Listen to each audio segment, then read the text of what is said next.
Salve, salve, povo abençoado de Deus, uma ótima terça-feira a todos.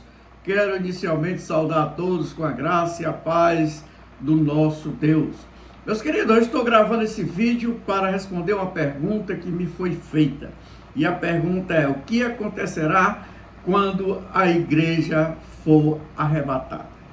O fato, meus queridos, é que a Bíblia, a palavra de Deus, ela nos ensina sobre esse evento.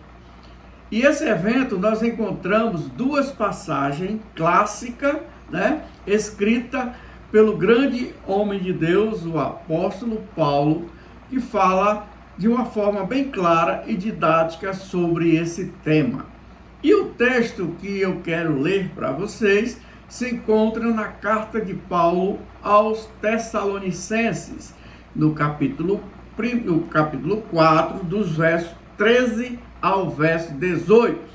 Depois nós iremos ler um outro texto também escrito pelo grande homem de Deus, o apóstolo Paulo. Mas eu convido a vocês para se atentarem para esta leitura. O texto de 1 Tessalonicenses, capítulo 4, 13 e 18, diz o seguinte: Irmãos, queremos que vocês saibam a verdade a respeito dos que já morreram, para que não fiquem tristes como ficam aqueles que não têm esperança. Nós cremos que Jesus morreu e ressuscitou, e assim cremos também que depois que Jesus vier, Deus o levará de volta e junto com ele levará os que morreram crendo nele. De acordo com o ensinamento do Senhor, afirmamos a vocês o seguinte: nós, o que estivermos vivos no dia da vida do Senhor, nós iremos antes daqueles que já morreram, porque haverá o grito de comando e a voz do arcanjo e o som da trombeta de Deus, e então o próprio Senhor descerá do céu. Aqueles que morreram crendo em Cristo ressuscitarão primeiro. Então nós, os que estivermos vivos, seremos levados nas nuvens junto com ele, para nos encontrarmos com o Senhor no ar. Assim, ficaremos para sempre com o Senhor. Portanto, se anime uns aos outros com esta palavra. Então aqui nós vimos o primeiro texto escrito por esse grande homem de Deus, o apóstolo Paulo. Vamos então agora para o segundo texto. E o segundo texto se encontra em 1 Coríntios, capítulo 15, dos versos 50 a 54, que Paulo vai dizer o seguinte: Meus irmãos, o que eu quero dizer é isto: o que é feito de carne e de sangue não pode ter parte no reino de Deus. E o que é mortal não pode ter a imortalidade. Escute bem este segredo. Nem todos vamos morrer, mas todos nós vamos ser transformados num instante, num abrir e fechar de olhos, quando tocar a última trombeta. Ele tocará, os mortos serão ressuscitados como seres imortais e todos nós seremos transformados. Pois esse corpo mortal precisa se vestir com o que é imortal, e esse corpo que vai morrer precisa se vestir com o que não pode morrer. Assim, quando esse corpo mortal se vestir com o que é imortal, quando esse corpo que vai morrer se vestir com o que não pode morrer, então acontecerá o que as Escrituras dizem. Portanto, que nós vimos aqui dois textos bastante esclarecedores e de uma forma bem didática com relação a esse evento. O apóstolo Paulo aqui, ele estava esclarecendo, tirando uma dúvida que estava atormentando os irmãos de Tessalonicenses, ok? Então, nós vimos que esse texto escrito por Paulo em 1 Tessalonicenses foi um texto para esclarecer algumas dúvidas que estavam acontecendo entre os irmãos.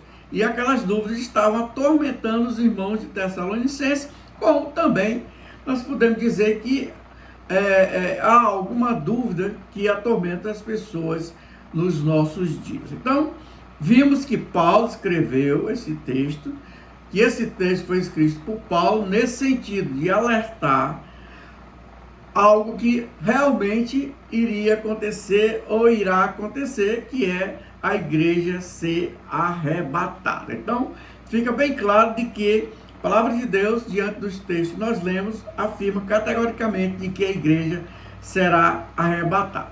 Mas a pergunta que me foi feita foi: o que acontecerá quando a igreja for arrebatada? Então, partimos do princípio de que a igreja está assunta ao céu. A igreja foi arrebatada. O que acontecerá aqui na terra nesse período após o arrebatamento da igreja?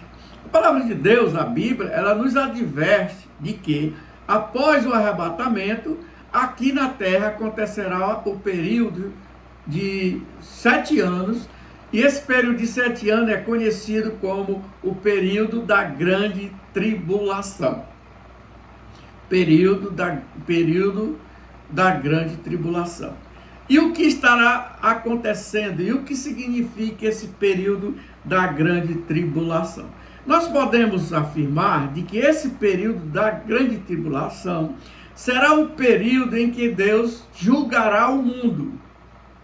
Em que Deus julgará o mundo e também julgará Satanás, no sentido de que impedirá com que, ou tirar a liberdade de Satanás, com que ele venha enganar alguém, enganar mais pessoas. Haverá durante esse período da tribulação, do julgamento da população que ficarão aqui na terra, e de que Satanás será impedido de enganar as pessoas, ok? Aqui na terra, nesse período, enquanto a igreja está assunta ao céu. Mas a Bíblia também, ela nos relata algo muito importante, que nós devemos ter essa compreensão. Ela vai dizer que nesse período da grande tribulação, também acontecerá outro evento muito importante, e de que nós podemos então entender por meio da Sagrada Escritura, que primeiramente, no período da tribulação, no período da tribulação, aqui esse período de 7 anos, que estará aqui na terra, acontecerá a ascensão do anticristo. A ascensão do anticristo. O que significa isso, a ascensão do anticristo? Se a gente lê o capítulo 13 de Apocalipse, o texto de Apocalipse, escrito pelo grande homem de Deus, o apóstolo João, ele vai dizer de que sairá 2 bestas de dentro do mar, uma política e uma religiosa. Então, aí ele relata o surgimento do anticristo, Ou seja, o anticristo é aquele que é contra tudo que Deus e a pessoa do nosso Senhor Salvador Jesus Cristo ensina. Ele vai se opor a tudo aquilo que Jesus ensinou e a tudo aquilo que Jesus ensina por meio das Sagradas Escrituras. E o outro evento que estará acontecendo será a Batalha do Armagedon. A Batalha do Armagedon. Mas eu queria deixar mais claro para vocês e responder as seguintes indagações. A primeira indagação que eu quero responder é: mas o que será a ascensão do Cristo? Vimos que haverá 2 eventos, que seria a ascensão do anticristo e o Armagedon. Mas o que significa isso? O que significa a ascensão do anticristo? A ascensão do anticristo significa que será o surgimento de um líder político mundial com uma promessa fantasiosa de paz, mas que na verdade será um instrumento de Satanás para induzir as pessoas a se afastarem de Deus. Então, a ascensão do anticristo será o surgimento de um líder político mundial, pregando e ensinando uma paz falsa, uma paz superficial, no sentido de que de enganar aqueles que ficaram, aqueles que ficaram aqui, que não foram assunto ao céu, enganando de forma com que eles se afastem do conhecimento, se afastem de ter um relacionamento maior com Deus durante esse período aqui na terra. E na Bíblia, na palavra de Deus, e tudo que nós falamos, nós devemos reforçar com as Sagradas Escrituras, com a palavra de Deus. E na Bíblia, nós encontramos textos que falam explicitamente sobre esses eventos, sobre esse acontecimento. E aqui eu quero destacar um texto que fala com relação à ascensão do anticristo. A ascensão do anticristo aqui na terra, né? Então, nós podemos ler 2 Tessalonicenses, capítulo 2. 2 Tessalonicenses, capítulo 2, dos versos de 3 a 4, que diz o seguinte: ninguém de maneira alguma vos engane, porque não será assim sem que antes venha a apostasia e se manifeste o homem do pecado, o filho da perdição, o qual se opõe e se levanta contra tudo que se chama Deus ou é objeto de adoração, de sorte que assentará no santuário de Deus, apresentando-se como Deus.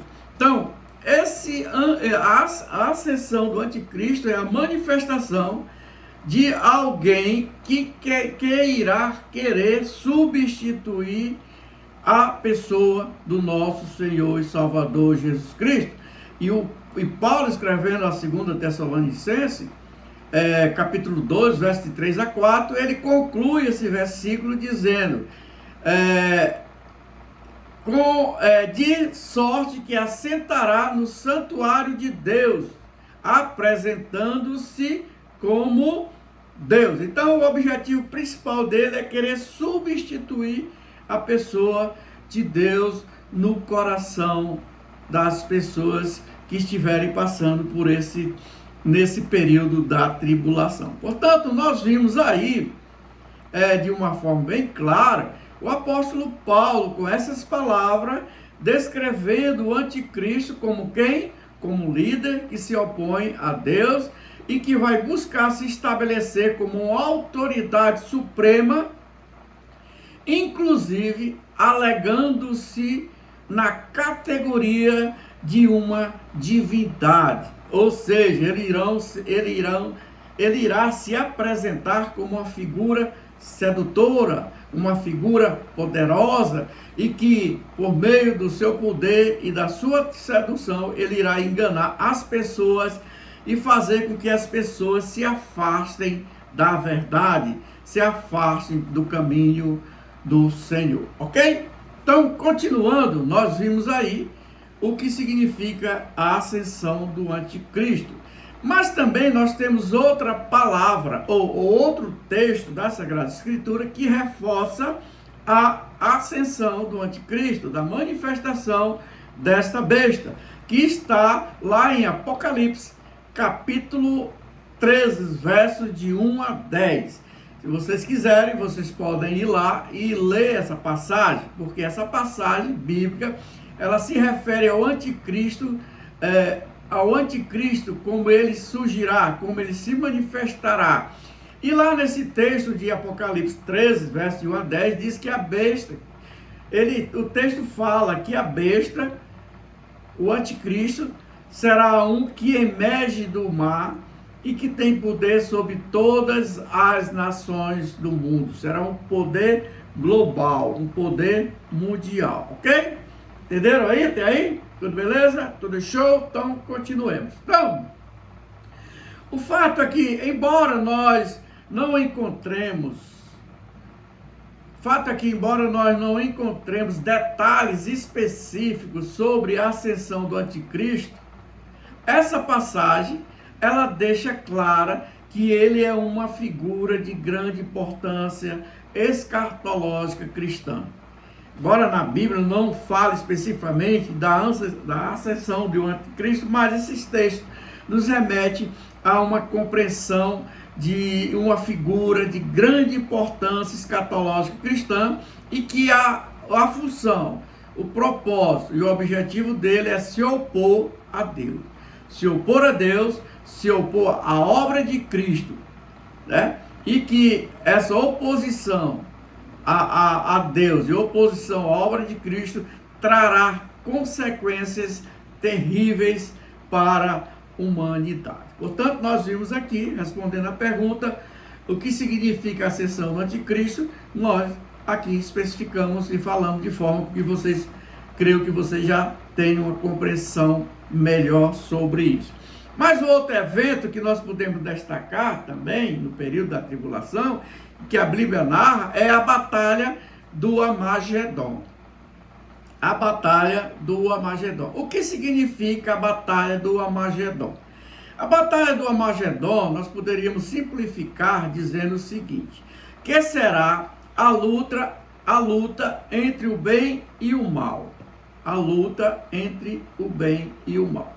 Ou seja, quando Jesus Cristo retornar à terra na sua segunda vinda, quando Jesus Cristo retornar à terra, ele vencerá Satanás e estabelecerá o seu reino.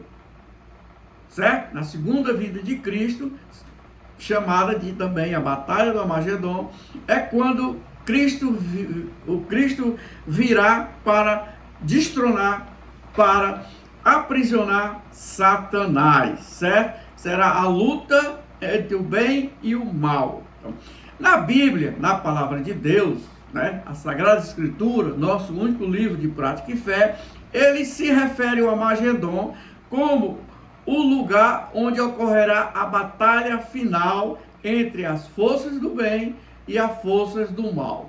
E aonde é que nós encontramos essas passagens que nos dá essa compreensão? Está em Apocalipse, capítulo 16, verso 16, que diz o seguinte: e os ajuntarão no lugar onde em que em hebreu se chama Armagedon. E os ajuntará no lugar onde em que em hebreu se chama Armagedon. O livro de Apocalipse, no capítulo 19, versos 19 e 20, também faz uma alusão a esse evento. E o texto diz o seguinte: e vi a besta e os reis da terra e os seus exércitos reunidos para fazerem guerras àqueles que estavam montados no cavalo e o seu exército. E vi a besta e os reis da terra e os seus exércitos reunidos para fazerem guerra com aqueles que estavam montados no cavalo e o seu exército.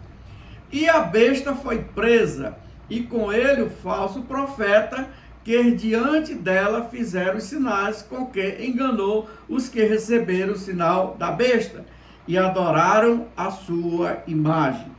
E os dois foram lançados vivos no lago que arde como enxofre. Portanto, nós vimos aí esses dois eventos narrados pela palavra de Deus, a ascensão do anticristo e a batalha do Armagedon. Então, o que nós podemos entender é que foi descrito aí, né, pela palavra de Deus, e aqui nós estamos passando para vocês de que nós vimos dois eventos que estarão acontecendo aqui na Terra, sendo que simultaneamente também estará acontecendo no céu um outro evento muito importante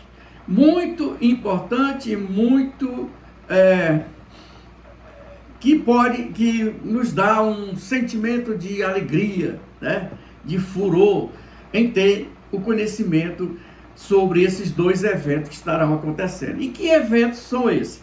Enquanto aqui na Terra está acontecendo, né, o caos, está acontecendo destruição, né, perseguições de todas as naturezas, lá no céu estará acontecendo dois eventos maravilhosos, dois eventos grandiosos. E que eventos são esses que estará acontecendo simultaneamente lá no céu? A palavra de Deus, ela nos escreve que quando a igreja for assunta ao céu, os santos foram levados para o céu, lá estará acontecendo dois eventos. E que eventos são esses?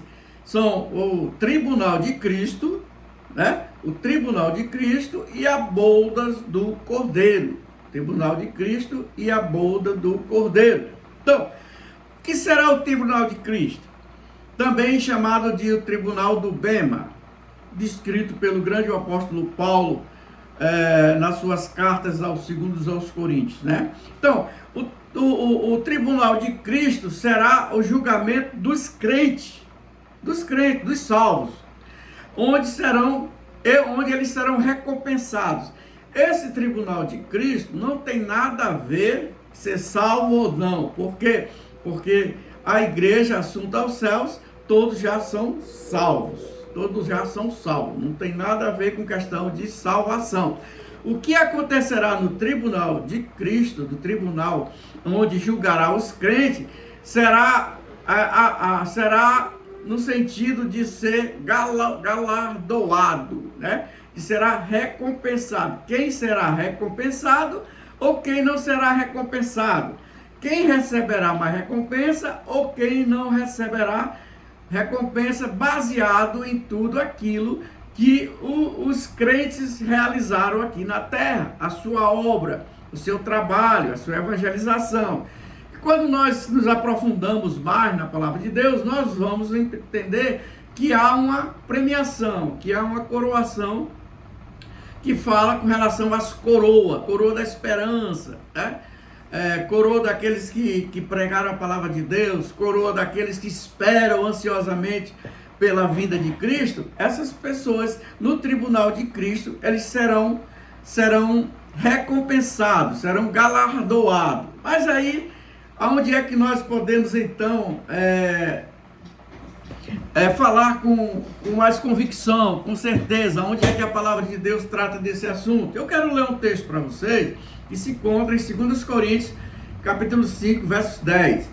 Isso Paulo vai tratar com relação a esse assunto. Paulo vai dizer o seguinte: porque todos nós temos de nos apresentar diante de Cristo para sermos julgados por Ele, e cada um vai receber o que merece, de acordo com o que fez de bom ou de mal na sua vida aqui na terra. Então nós vimos aqui de que de fato a palavra de Deus nos mostra claramente de que haverá uma coroação, haverá um tribunal no sentido de coroar, de recompensar aqueles que realizaram boas obras aqui na terra. Não boas obras no sentido de ser salvo, não tem nada a ver com salvação, porque todos que estarão assuntos ao céu, que foram assuntos ao céu, que foram arrebatados, são salvos, mas haverá um tribunal para coroar aqueles que desenvolveram, realizaram trabalhos mais eficazes e mais fortes aqui na terra, ok? Então vimos aí que um dos eventos que acontece no céu é o tribunal de Cristo, também chamado de o tribunal do Bema. Já o segundo evento que nós iremos relatar e que a palavra de Deus nos informa de uma forma contundente é de que também estará acontecendo a boda do Cordeiro, o casamento da igreja com o noivo que é Cristo. Então a boda do Cordeiro será a união entre Jesus Cristo e a sua noiva, que é a igreja. Mas onde é que nós encontramos texto que fala com relação a esse evento? Aqui nós podemos citar, né, o livro da Revelação, o livro de Apocalipse, no capítulo 19, dos versos 7 a 9, diz o seguinte: fiquemos alegres e felizes, louvemos a sua glória, porque chegou a hora da festa do casamento do Cordeiro, e a noiva já se preparou para recebê-lo. A ela foi dado linho finíssimo, linho brilhante e puro para se vestir. O linho são as boas ações do povo de Deus. Então o anjo me disse, isso é João narrando lá no livro de Apocalipse. Então o anjo me disse, escreva isto, feliz os que foram convidados para a festa de casamento do Cordeiro. E o anjo ainda disse mais, são essas as verdadeiras palavras de Deus, que representa a união perfeita entre o corpo e o seu povo, ok? Portanto, meu querido, nós vimos aí alguns eventos que estarão acontecendo tanto nos céus como na terra. E aí nós descrevemos alguns eventos para a compreensão de vocês. Então, respondendo à pergunta que me foi feita, vimos que após o arrebatamento da igreja para os céus, né, a igreja ser assunta aos céus, conforme descrito por Paulo em 1 Tessalonicenses e também em 2 Coríntios, nós vimos que haverá um período de 7 anos de grande tribulação, que culminará na ascensão do anticristo e a batalha do Armagedon. Sendo que lá no céu haverá mais 2 eventos, que será o tribunal de Cristo e a boda do Cordeiro. Portanto, nós vimos aí que há uma alegria e uma satisfação daqueles que fazem parte da verdadeira igreja, que fazem parte de verdadeiros filhos de Deus, né? A satisfação, a alegria de poder participar da coroação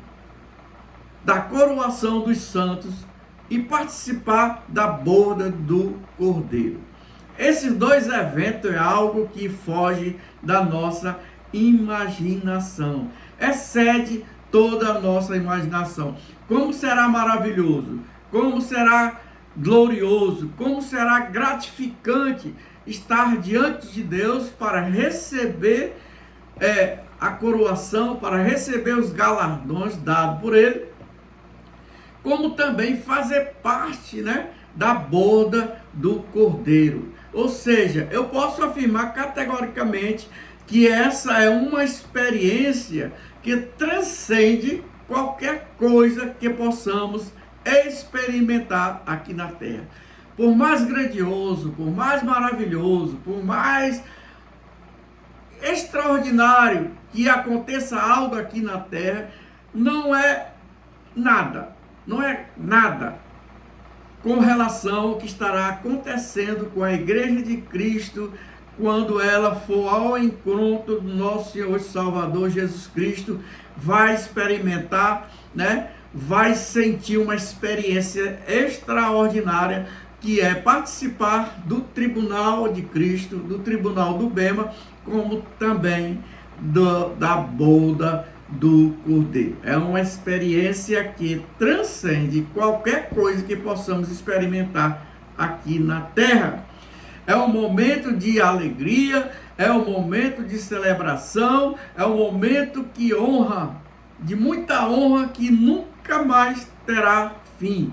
Será um momento de grande alegria, de admiração, não só pelos santos coroados, mas também pelo próprio Deus, que será glorificado através de nossas vidas.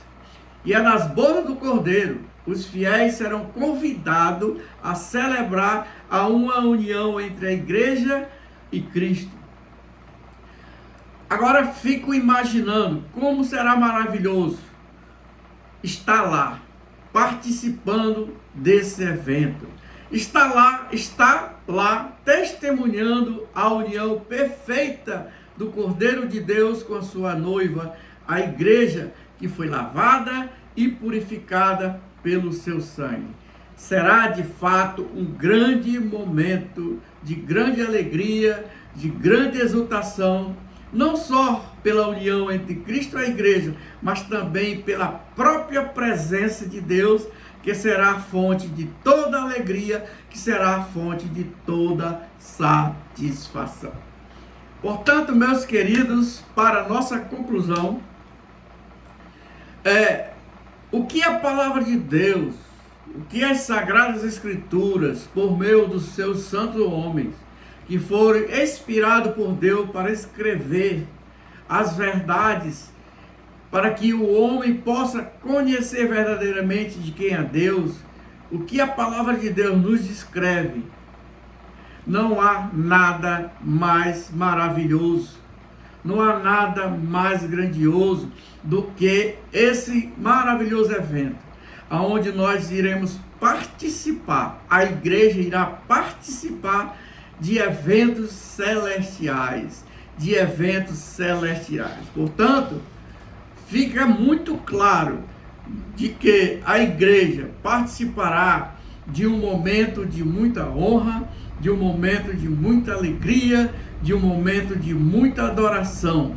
E o que é algo mais maravilhoso, que é algo mais extraordinário, é de que essa honra, essa alegria, essa adoração, essa celebração será eterna, ela durará para sempre. Portanto, a minha exortação é no sentido de que nós verdadeiramente creamos nas verdades escritas por meio dos santos homens de Deus, inspirado por Deus, que essas verdades adentrem os nossos corações, de forma com que nós possamos nos apropriar dela e crer verdadeiramente na sua palavra. Então, que possamos nos esforçar cada dia para sermos o quê? Fiéis.